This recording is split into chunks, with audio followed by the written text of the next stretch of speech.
गजा पट्टी पर इजराइल के विमान बेकसूर लोगों को निशाना बना रहे हैं। इजराइल अब गजा पर कब्जा कर वहां अपनी मनमाफिक सरकार बनाने की कोशिश में जुटा है, तो दूसरी ओर फिलिस्तीन में गजा पट्टी में हालात खराब होते जा रहे हैं।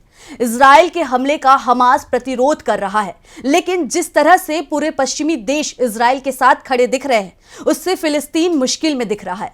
इस बीच यूएनए में भी एक बार लड़ाई रोकने का आह्वान किया है, तो दूसरी ओर मिस्र में मुस्लिम देशों की बड़ी बैठक हुई है। तो दिन भर क्या कुछ हुआ है गजा में, देखिए ये रिपोर्ट।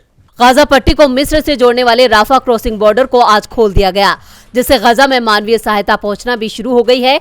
लेकिन इनके बीच अभी भी इजराइल के गजा पर हमले थमते नहीं दिख रहे हैं। गजा शहर में बने 30% से ज्यादा मकान जमीन में मिल चुके हैं। अमेरिका, ब्रिटेन सहित पश्चिमी देश खुलकर इजराइल का समर्थन कर रहे हैं।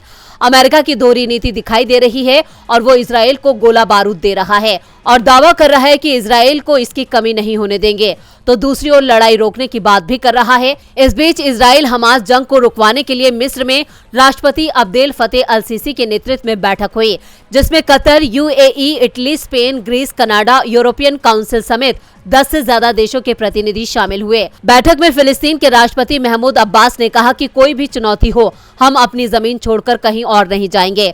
उन्होंने दावा किया कि इजराइल ने स्कूल, अस्पतालों से लेकर औरतों और बच्चों तक को निशाना बनाया। वो हर तरह के मानवीय कानून का उल्लंघन कर रहा है।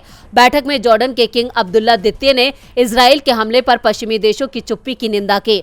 उन्होंने कहा कि फिलिस्तीनियों को बेघर करना पूरी अरब दुनिया के लिए चिंता की बात है। बैठक में मिस्र के राष्ट्रपति अब्देल फतेह अल सीसी ने ऐलान किया कि गजा के लोगों की मदद के लिए मिस्र की राफा क्रॉसिंग अब खुली रहेगी और जरूरत के सामान की कोई कमी नहीं होने दी जाएगी।